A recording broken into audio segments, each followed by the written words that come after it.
Hey everyone, welcome back to Corporate Decoder, the place where we decode the corporate world. Today we're diving into a report from the Federal Home Loan Bank of San Francisco. Get ready, because it's not just about loans, it's about how banks borrow money to keep the whole system running smoothly, or not, depending on what the fine print says. We are looking at a report filed by the Federal Home Loan Bank of San Francisco, specifically about something called consolidated obligations. Think of them as IOUs that these banks issue to raise money. These IOUs are backed by the combined strength of 11 federal home loan banks. But what happens if one of those banks stumbles? Let's find out. Before we jump in, if you appreciate getting straight insights from corporate documents, make sure you're subscribed. We also have a Discord community linked in the description below, where we discuss all things finance. This report is dated July 3, 2025, meaning it details events that happened on or around that date. It's like a financial snapshot in time. This part gets into the heart of the matter, how the Federal Home Loan Bank of San Francisco, also called the bank in the report, gets its money. It does that through selling something called consolidated obligations. These are basically bonds and discount notes. Think of bonds and notes as ways for the bank to borrow money from investors. These consolidated obligations are special because all 11 Federal Home Loan Banks are jointly responsible for them. That means if one bank can't pay, the others have to step in. It's like a financial safety net.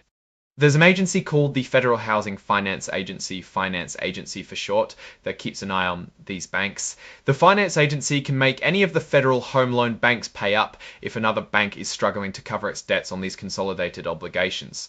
It is very important to note that these consolidated obligations are only backed by the 11 federal home loan banks themselves. They are not guaranteed by the United States government. This means that if the banks run into trouble, there's no government bailout automatically coming to the rescue. Here's where it gets interesting. Schedule A is a list of all the bonds and discount notes that the federal home loan banks are planning to issue. The Federal Home Loan Bank of San Francisco is primarily responsible for these. Think of Schedule A as a sneak peek into the bank's borrowing plans. The report also notes that even though these consolidated obligations are important to the bank, they're not saying that any specific bond or note is a make or break deal. They're laying the groundwork to avoid liability if any of these bonds cause a problem. This is important. It says that Schedule A does not include any interest rate exchange agreements or other derivative instruments. These are complex financial tools that the bank might use to manage its risks, and these risks are not shown in the schedule. The report points out that Schedule A won't tell you exactly how much total debt the San Francisco Bank is responsible for. It's just a snapshot of new obligations, not a complete overview of everything outstanding. To get a full picture, you have to wait until the bank files its regular reports with the Securities and Exchange Commission, or SEC. The report mentions that the par amount, which is the face value of the bonds listed, doesn't necessarily reflect the bank's actual financial statements. This is because the par amount doesn't take into account any discounts or premiums that might have been applied when the bonds were sold. Now, let's check out Schedule A, where we can see the specifics. Okay, here's an interesting entry. On July 3, 2025, there was a trade date for a bond. We know the trade date is when the deal was originally agreed upon based on market values at that time, while the settlement is when the money and bond actually exchange hands.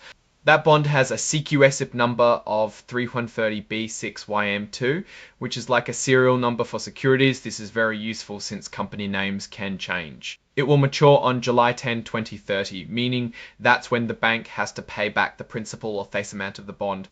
The bank will start paying interest on it on January 10, 2026.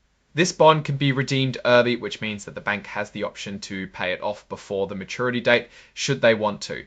The bond has a European call style, meaning it can only be redeemed on a specific date. It has the fixed constant rate type, meaning it pays a fixed interest rate which will be the same over the life of the bond. The bank can call the bond that is before the maturity date on July 10 of 2028 only. The coupon percent or interest rate is 4.0000%. The bank par, which is the face value of the bond, is $15 million. The report was signed by Antonio De Rusidi, Senior Vice President and Treasurer of the Federal Home Loan Bank of San Francisco. This means he is officially responsible for this information, And now let's step back and try to make sense of all these details. The Federal Home Loan Bank of San Francisco is basically borrowing $15 million through this bond. It is locked in at a 4% interest rate, so they know what they will be paying. This money is probably used to fund home loans for their members and other activities, but they do not specify that here. While 4% might sound high, the bank has the option to pay the bond off early in mid-2028 if rates fall, although they can only do that on that specific date. This is a very common type of transaction, but as we mentioned before, it is not guaranteed by the government. Let's assess the situation. The strength of the San Francisco Bank depends heavily on the overall health of the housing market and the financial stability of its member banks. If housing prices decline or if member banks fail, the FHLB San Francisco could face significant challenges. This bond being not guaranteed by the government presents a risk, requiring investors to carefully assess the bank's financial health and the broader economic conditions. In conclusion, while this report provides a snapshot of a routine borrowing activity, it is important to remember that federal home loan banks play a critical role in the housing market, but they do come with risks. Alright, that's our breakdown of the Federal Home Loan Bank of San Francisco's report. What's your take on these numbers and what they signal for the bank's future? Drop your thoughts in the comments. If this analysis was valuable, hitting that like button really helps, and subscribe for more deep dives. Don't forget to check out my Discord in the description. Thanks for watching. See you next time.